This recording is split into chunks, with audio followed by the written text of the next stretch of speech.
Divorced, I, Emily, have a daughter, Sarah, who is a college student living a little far from me.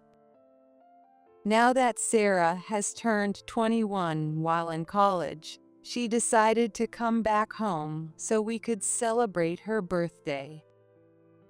That evening, my new husband and his son, Jake, along with the rest of the family, were all gathered.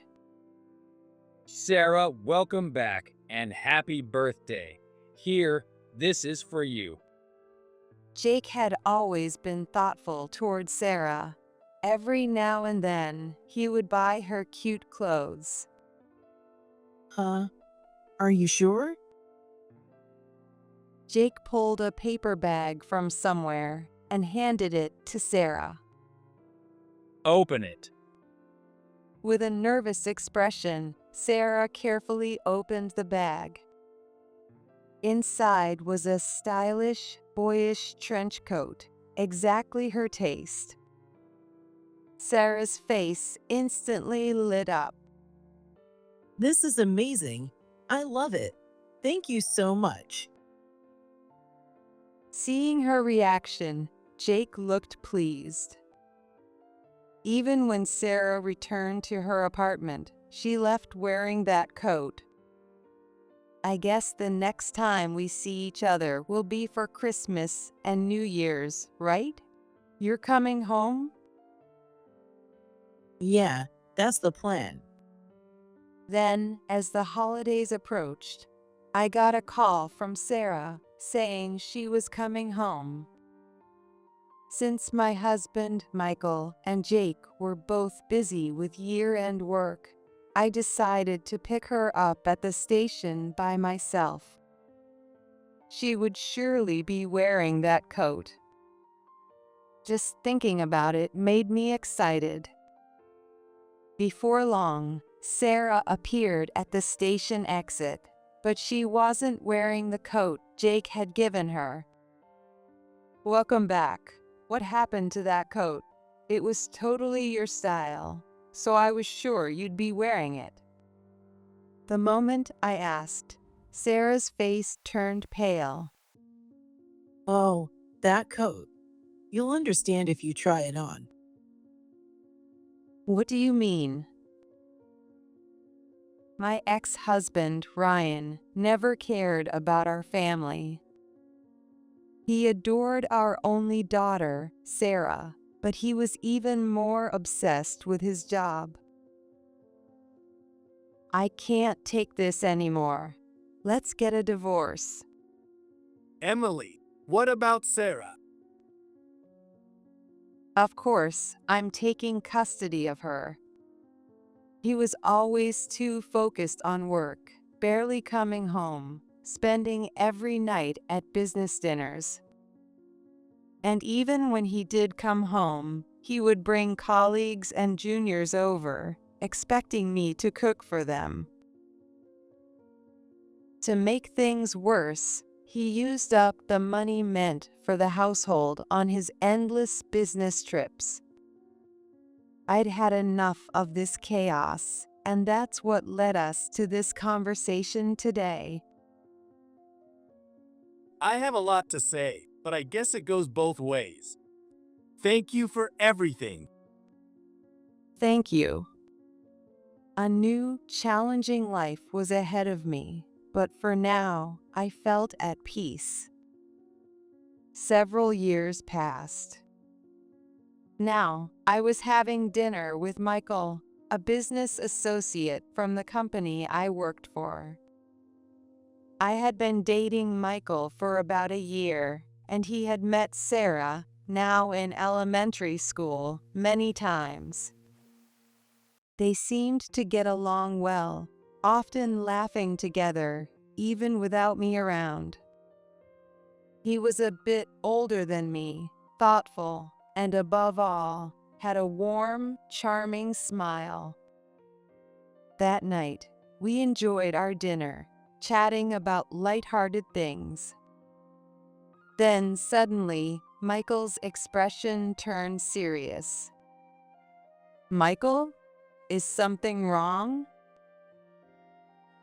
Emily, I need you to really listen to what I'm about to say. His words and intense gaze made my heart race. Will you marry me? Just a few minutes ago, the mood had been completely different. The air around us turned silent, yet somehow it felt bright and warm. A second proposal, this time completely unexpected. I was momentarily stunned, but didn't hesitate to say yes. There was no round of applause in the restaurant, but I could feel the kind, knowing glances from the other diners, and that alone made me feel a little self-conscious. Oh, thank God. I was so worried you might say no. Come on, I was just a little surprised, but I'm really happy. I'm relieved. Proposing never gets easier, does it? Heh, no, it doesn't. I feel the same way. Just like I said, my heart was beating twice as fast as usual. Time passed, and the day finally came for us to live under the same roof. Hello, my dad told me about you. I know I'm a little late, but from now on, I look forward to being part of the family. Michael had a 20-year-old son, Jake. I had heard about him before, but since he traveled a lot for work, I hadn't had the chance to meet him until today. Unlike Michael, who had a gentle demeanor and an easygoing smile, Jake had a cool and distant aura, making him seem a bit hard to approach. But he was extremely polite and treated both me and Sarah with respect. Nice to meet you, Jake. Nice to meet you too. Sarah, right? You don't need to be so formal. Just relax. I had worried that his reserved nature might make things awkward, but perhaps because of the age gap, I could tell he was trying to be considerate of Sarah. That put my biggest concern to rest. As for me, I hoped we could take our time getting closer as a family. But to do that, I needed to understand him better. I decided that when the time was right, I would ask Michael properly about Jake. That night, Sarah had school the next day, and Jake had a business trip, so they both went to bed early. Now, it was just Michael and me sitting in the dining room, drinking and discussing our future. Then, I suddenly thought of Jake and decided to ask Michael more about him. Jake is very polite and well-mannered. What was he like as a child? He hasn't changed much since then. But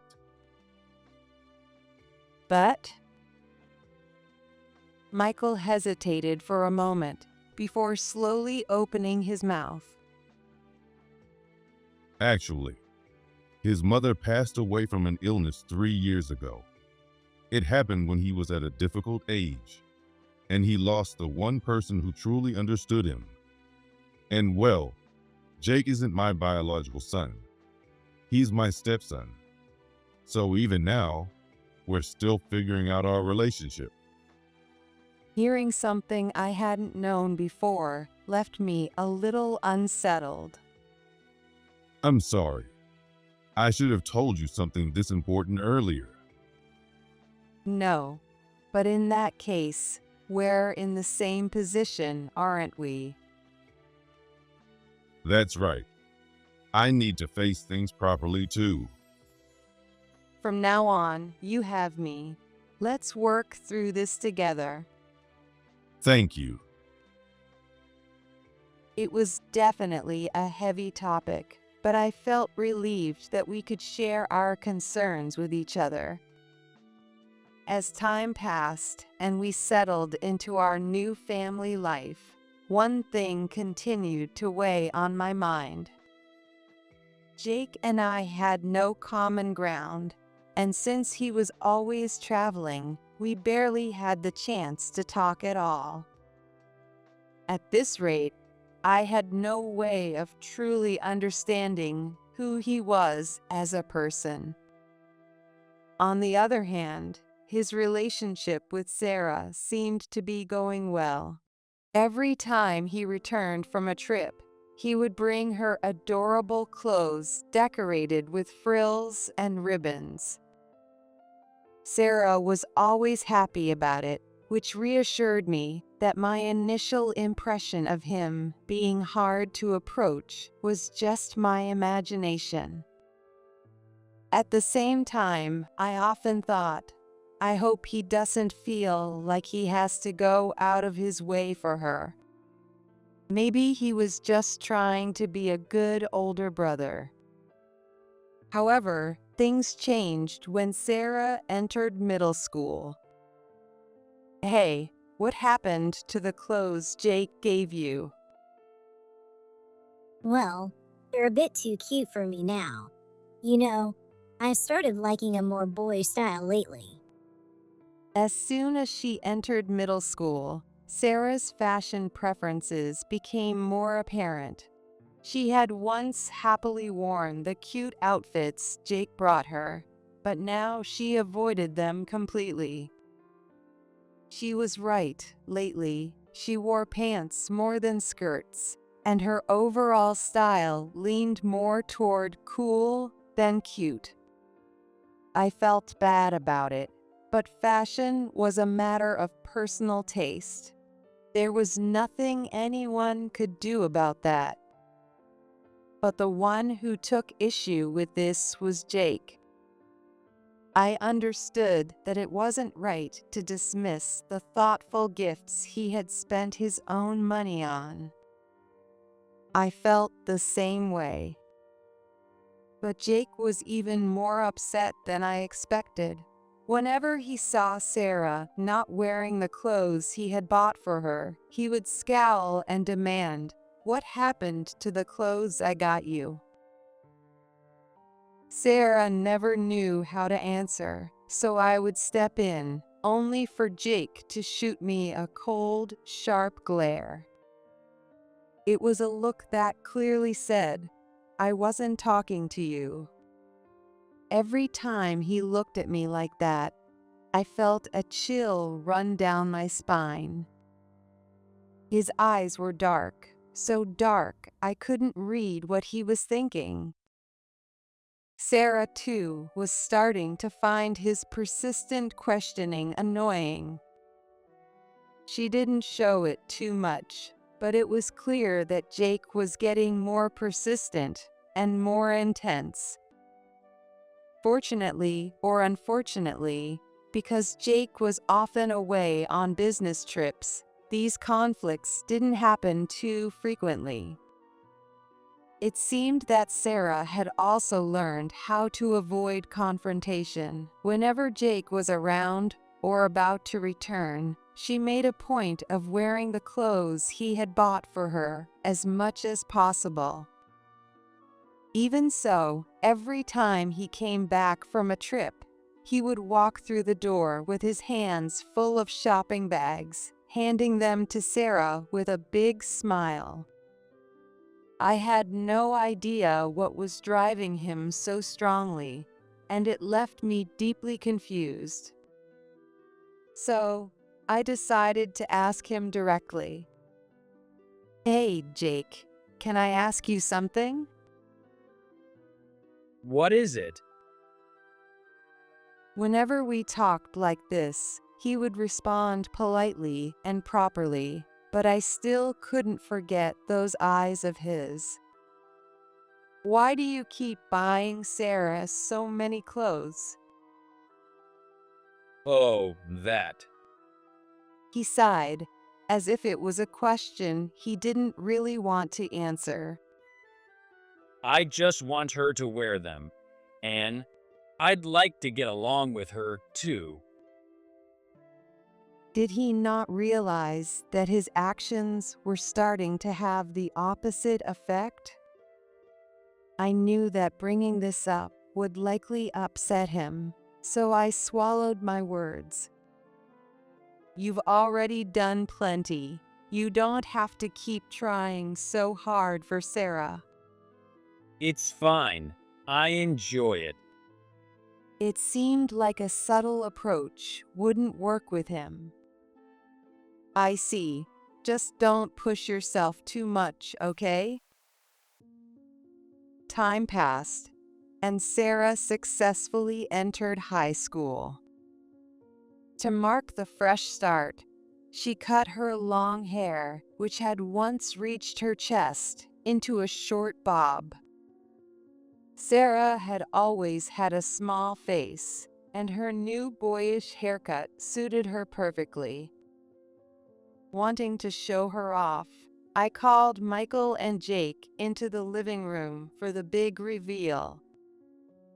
Look, Sarah got a short haircut. Doesn't it suit her? Stop hyping me up so much. It's embarrassing. But while I was happily celebrating, Jake suddenly exploded in rage. Why? Why did you cut your hair? You're a girl. You should dress like one. He stormed out of the living room. The sudden outburst left me, Sarah, and even Michael speechless. What was that? Sarah sat there, stunned, unable to respond. I'm sorry. I've never seen Jake lose his temper like that before. None of us understood what was going on. Michael, seeming to remember something, stood up and hurried after Jake. Meanwhile, I instinctively pulled Sarah into a hug. I'm sure it's nothing. Don't worry. I'm here for you. Mom, he kind of scares me. I, too, couldn't understand Jake, and I couldn't find the words to reassure Sarah. The next day, Jake came home after work carrying something. Without saying a word, he handed it to Sarah. What is this? Sarah asked hesitantly. A wig. Wear it whenever I'm around. Inside the bag was a wig the same length as Sarah's hair had been until yesterday, just as Jake had said. I still didn't understand what was driving him, but it was clear he wanted Sarah to be cute and feminine. His obsession unsettled me deeply. From then on, Jake became even more controlling about Sarah's appearance. Concerned, Sarah and I decided to talk to Michael. I'm sorry, but I don't understand either. Like I said before, I've never seen Jake act like this. Even when I asked him about it, he wouldn't say anything. Sarah, have you thought about going to college out of state? If you live on your own, he won't be able to keep telling you what to do. Yeah, maybe I should think about that. Don't worry about the money. We'll figure it out. Okay. In the end, Sarah spent all 3 years of high school dressing the way Jake wanted. As planned, she applied to an out-of-state college. She got accepted, marking the start of a new chapter in her life. At last, she had a chance to break free from this strange control. While in college, Sarah turned 21, and she decided to come home so we could celebrate. Of course, she wore the wig. I'm home. Welcome back. I still didn't understand why she had to do this every time, and my anxiety only grew. That evening, the whole family gathered. Sarah, welcome back. Yeah, I'm home. If it weren't for his obsession with Sarah's appearance, Jake would just be a quiet, cool young man. Because she was still dressing to please him, their interactions seemed normal, but maybe that contrast was what made him so terrifying. Happy birthday. Here, this is for you. Thanks.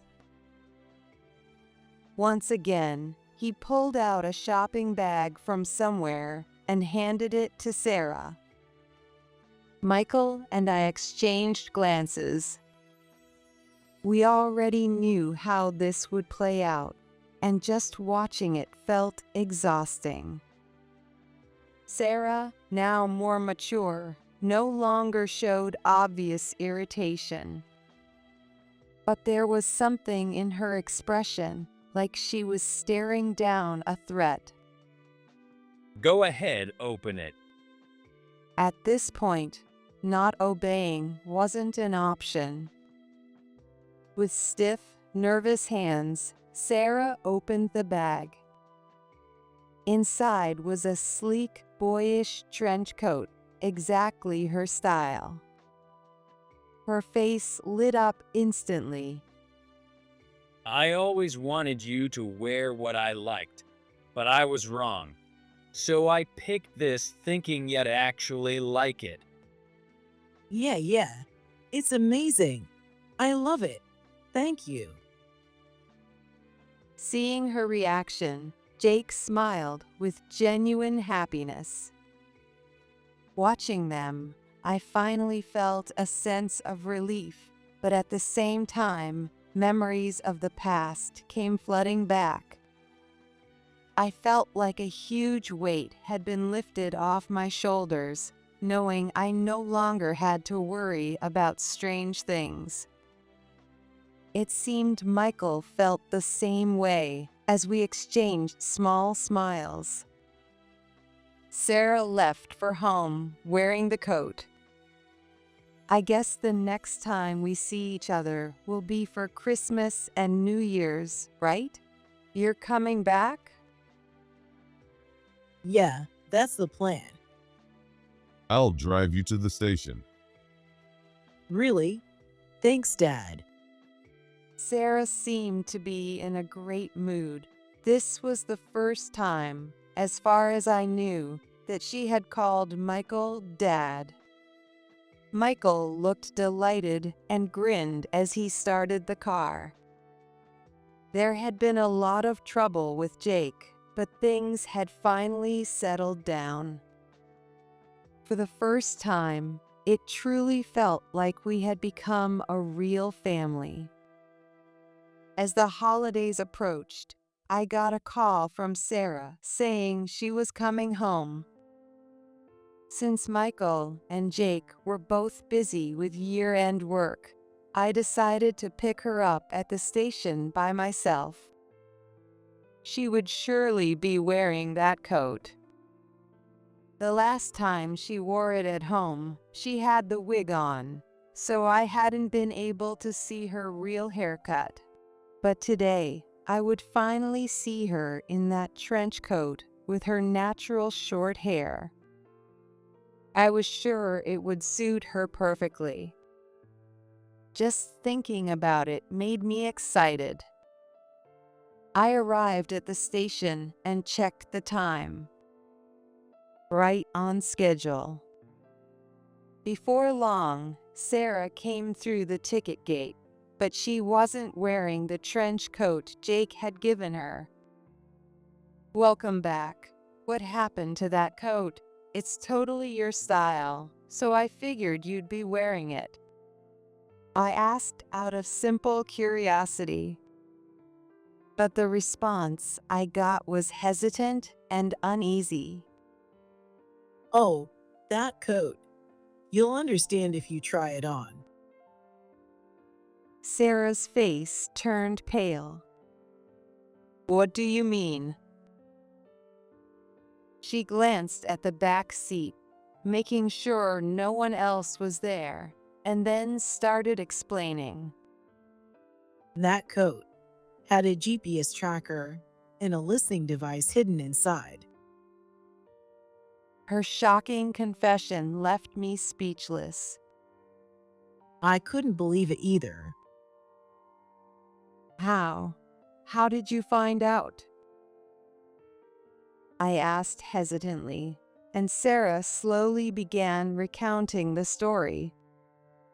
Every time I wore that coat, I would almost always run into Jake. Doesn't that seem weird? I mean, I was going all the way to another state.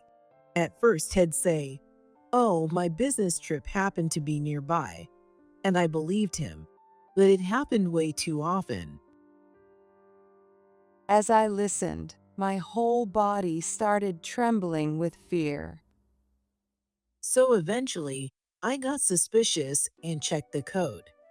That's when I found a tiny device inside. Ever since then, I haven't worn it.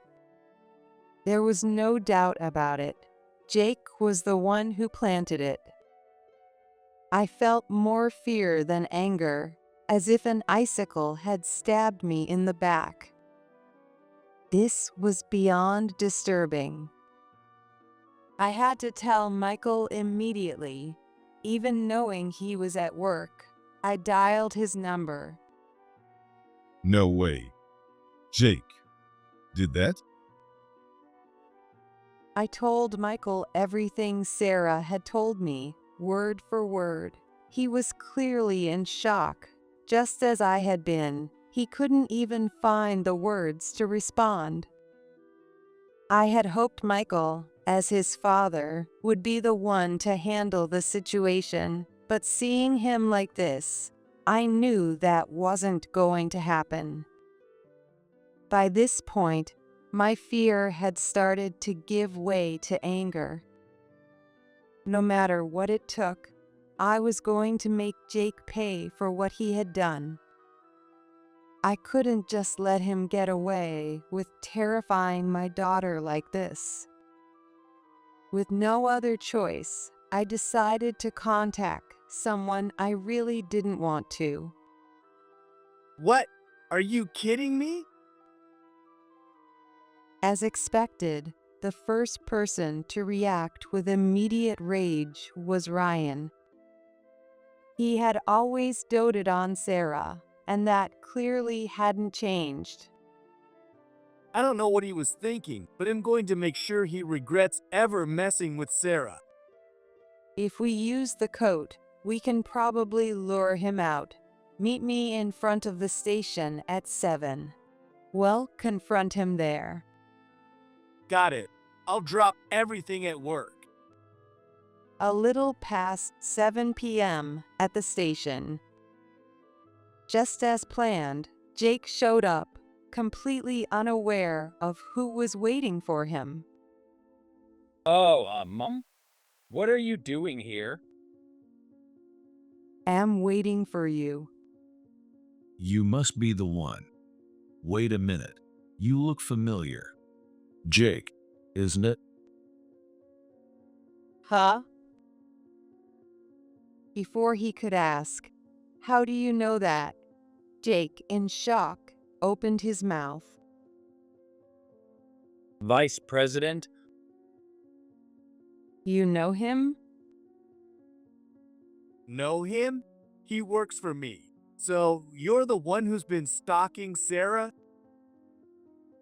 The veins on Ryan's forehead bulged with fury. I've got proof right here. Now explain yourself. No, sir. This has to be some kind of mistake. Save it. I already know you've been following Sarah. Tell me everything. Jake seemed to realize there was no way out, and after stumbling over his words, he finally started to talk. A long time ago, there was this idol I loved, but she grew up, got married, had a kid. And then I met Sarah. She looked just like her. For the first time, the mystery that had surrounded Jake's obsession was finally starting to make sense. I wanted Sarah to stay just as cute as she was forever. That's why I kept buying her clothes. I just wanted her to wear them. Now I understood why he had been so furious when Sarah cut her hair. If that had been all, maybe, just maybe, I could have let it go. But then, what about the GPS and the bug? That's because Sarah moved away. I just wanted her to stay close. And whose fault do you think that is? She left because you kept forcing things on her. You scared her away. You've got to be kidding me. You put her through all this for such a ridiculous reason? Ryan was beyond furious. Then suddenly, his tone changed, becoming eerily calm as he stepped closer to Jake. By the way, this coat looks pretty expensive. I didn't do it. I never used the company's expense account. I tilted my head. Oh, funny. No one said anything about company money disappearing. So that was you too, huh? What do you mean? Exactly what I said. Lately, there's been talk about someone stealing company funds, and it looks like we found our culprit. From the way the conversation was going, it was clear that Jake had used stolen company money to buy the coat. No, it wasn't me. You have no proof. At this point, I was too exasperated to even respond. Jake, you don't need to come to work anymore. Just then, Michael, who had been listening from the shadows, stepped forward. So, everything I just heard is true? Dad, I would never do something like that. Please believe me. I don't care about the money. What matters is whether you, Jake, were hurting my daughter, Sarah. Hurting her? No. I just wanted to see her. You're disowned. No way. And just like that, Jake lost both his family and his job in a single night. In the end, the accusations of embezzlement turned out to be true, and word quickly spread. Just as Ryan had said, Jake was fired and was even facing a lawsuit. The price of his foolish actions was steep. Later, when I talked to Sarah, she admitted that, for years, she had never been able to wear the fashion she truly liked. Worse still, Jake's obsessive behavior had made her develop a fear of men. As her mother, I regretted not realizing it sooner. I was overwhelmed with shame and frustration. But there was no point in dwelling on the past or regretting what had already happened. From now on, though it might be too late, I vowed to spoil her as much as I could and let her do what she truly loved. One day, Sarah came to me with an idea. I want to go to a fashion school. Maybe it was her way of rebelling against all the years Jake had controlled her. Or maybe, now that she was free of her fears, she finally felt ready to chase her own dreams. Either way, she had become much more vocal about what she wanted. I want to give her the chance to do what she couldn't before. With that in mind, I talked to Michael about it together with Sarah. Please let me do this. I'm asking too, please. Michael, perhaps feeling guilty himself, nodded immediately. Of course. After everything, you should be able to do what makes you happy.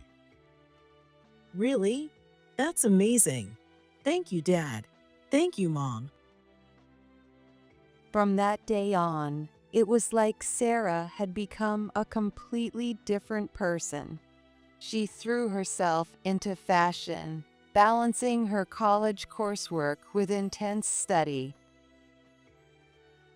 Her passion was so inspiring. Even I found myself wondering if I should try something new. Now she boldly embraces the stylish, cool fashion she loves, enjoying her life to the fullest. Before long, Sarah successfully transferred to the fashion school she had been aiming for.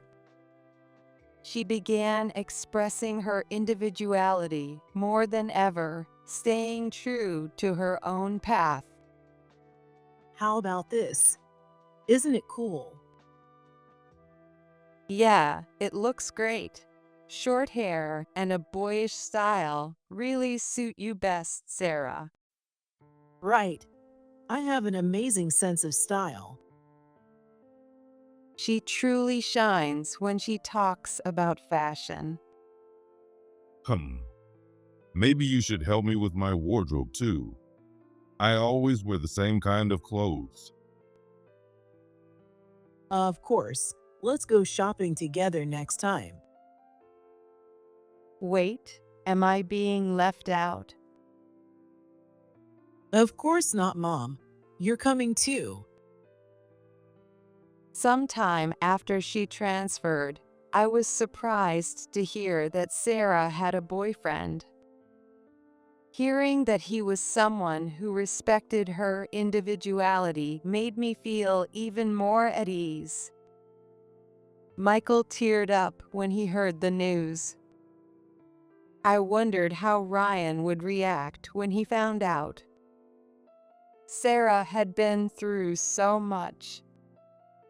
That's why, from the bottom of my heart, I wished for her path ahead to be filled with happiness.